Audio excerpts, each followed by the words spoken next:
Hello dear student, my name is Anil Mongre and today in this video I will start exercise 4.4. I have taken first question of this exercise, set up equations and solve them to find the unknown numbers in the following cases.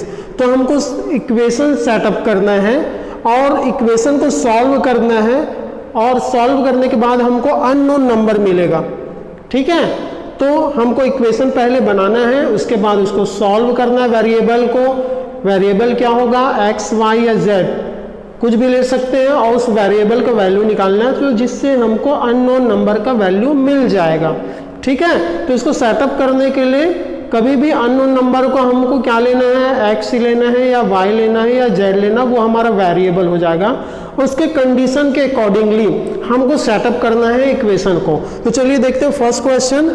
E question मैंने लिया है NCERT book का। Munna subtracts thrice the number of notebooks he has from 50, he finds the result to be 8।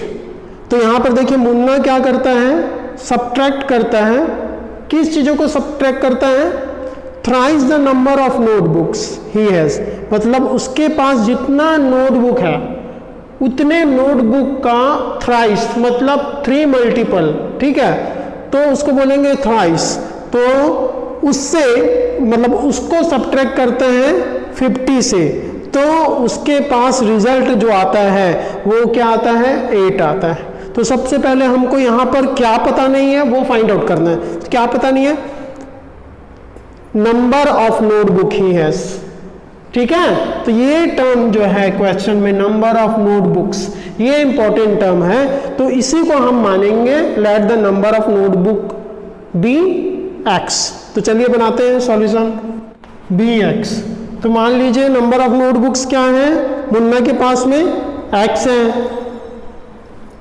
Then thrice the number of notebooks, तो देखिए उसके बाद फिर क्या हो जाएगा उसका थ्राइस,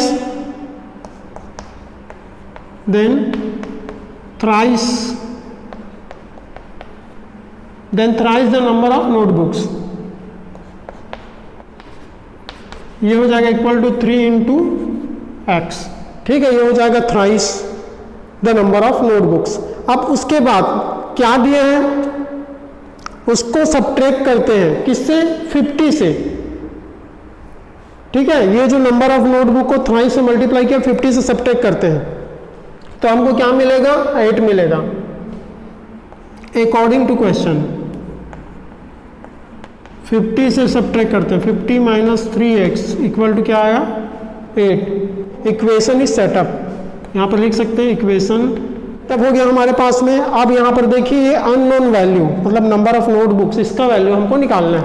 तो इसका वैल्यू निकालते हैं। चलिए, तो सबसे पहले देखिए यहाँ पर हमको क्या करना पड़ेगा, हमको यहाँ पर इसके साथ जितने भी टर्म्स हैं वो सारे टर्म्स को अलग करना पड़ेगा। जैसे 50 हो गया, 3 हो गया, उसको अलग करते हैं। तो चलिए ट्रांसपोज करेंगे 50 को RHS में। तो चलिए ट्रांसपोज करते हैं, transposing 50 to RHS of the equation.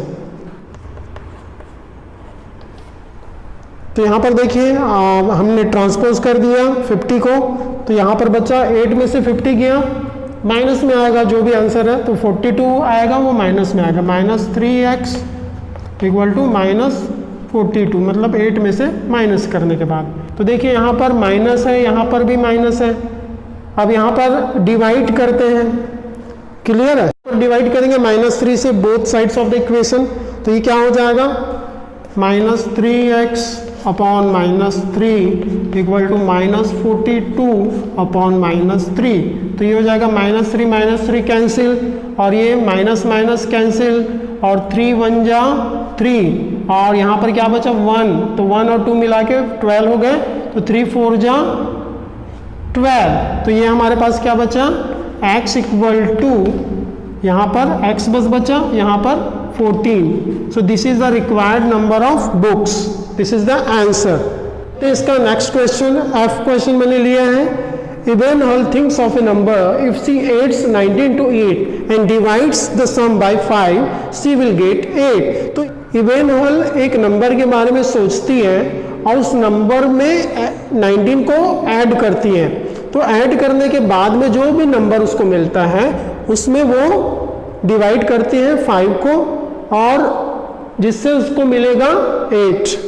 ठीक है, तो यहाँ पर हमको इक्वेशन को सेटअप करना है। वो एक नंबर के बारे में सोचती है, उसके बाद उसमें 19 ऐड करती है, ऐड करने के बाद में जो भी नंबर मिलता है उसमें से 5 को क्या करती है, डिवाइड करती है, और उसके बाद में जो भी नंबर मिलेगा वो होगा 8 के इक्वल। तो मान लीजिए हमको नंबर तो पता नहीं है, तो हमको क्या करना पड़ेगा, we will have to think it, let the number be x, then the sum of x and 19,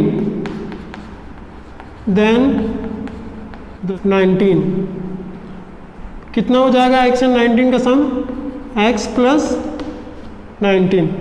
clear है, क्योंकि हमको दिया है वो ऐड करती है उस नंबर में 19 को, अब उसके बाद डिवाइड करती है इस नंबर को 5 से अकॉर्डिंग टू द क्वेश्चन।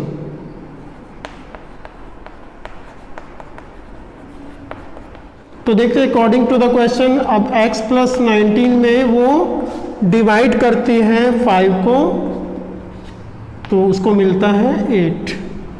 तो ये हो गया equation setup. Okay, equation is setup. अब यहाँ पर देखिए हमको यहाँ पर वो अननोन नंबर मतलब x का वैल्यू फाइंड आउट करना है। तो फाइंड आउट करने के लिए क्या करेंगे, सबसे पहले हमको इसके साथ जितने भी डिजिट है सबको सेपरेट करना पड़ेगा।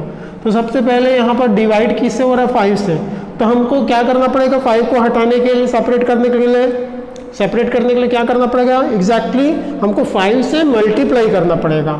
ठीक है, अगर मल्टीप्लाई हो रहा होगा कोई चीज़ तो उसको डिवाइड करना पड़ता है, और डिवाइड होता है तो मल्टीप्लाई करना पड़ता है।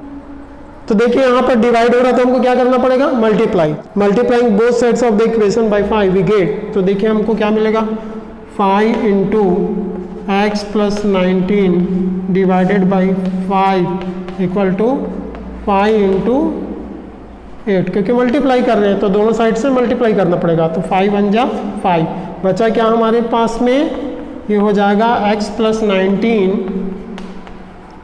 इक्वल टू ये जाएगा 5 8 जा 40। तो अब देखिए यहाँ पर x के साथ एडिशन क्या हो रहा है, 19 हो रहा है, तो x के साथ एडिशन 19 हो रहा है, तो 19 को सेपरेट करने के लिए क्या करना पड़ेगा, एग्जैक्टली इसको RHS में हमको ट्रांसपोज करना पड़ेगा। ठीक है, तो transposing 19 to RHS we get. तो देखिए RHS में आपने ट्रांसपोज कर दिया, तो 40 में से 19 गया, कितना बचेगा हमारे पास में, 21। तो x इक्वल टू क्या आया हमारे पास में, 21, which is the required number. ठीक है, तो ये आ गया हमारे पास में answer. Last question of this question number 1, Anwar thinks of a number, if he takes away 7 from 5/2 of the number, the result is 23।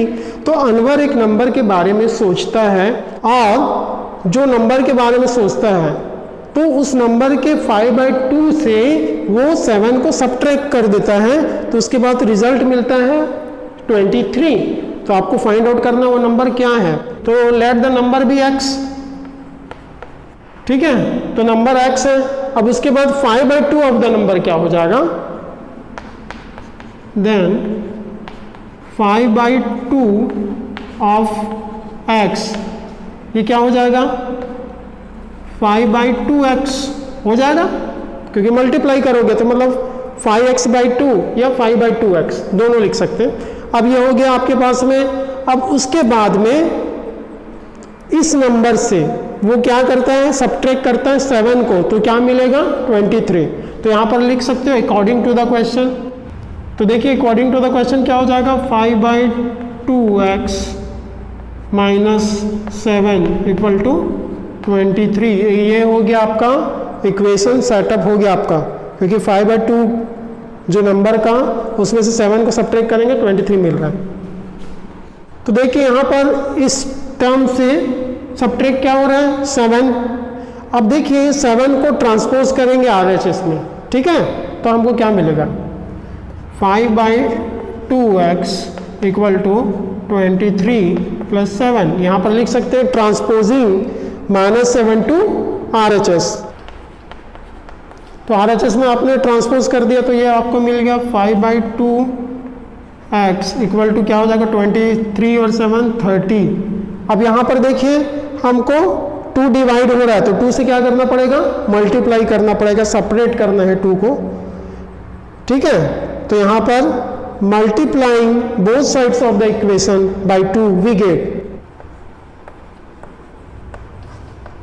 तो देखिए मल्टीप्लाई करते हैं 2 से तो क्या मिलेगा 2 into 5/2x equal to 2 into 30। तो देखिए 2 और 2 कैंसिल हो जाएगा, बचेगा क्या हमारे पास में 5x इक्वल टू 32 जा 60। अब देखिए फिर यहाँ 5 मल्टीप्लाई हो रहा है x के साथ में तो डिवाइड करना पड़ेगा 5 से, तो यहाँ पर लिख सकते हैं dividing both sides of the equation by 5 we get.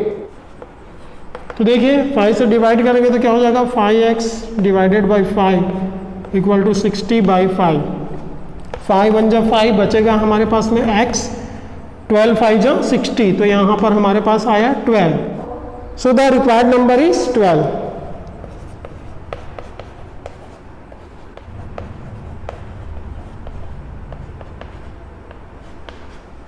तो ऐसे ही सारे क्वेश्चन आपको इस क्वेश्चन 1 के बनाने हैं।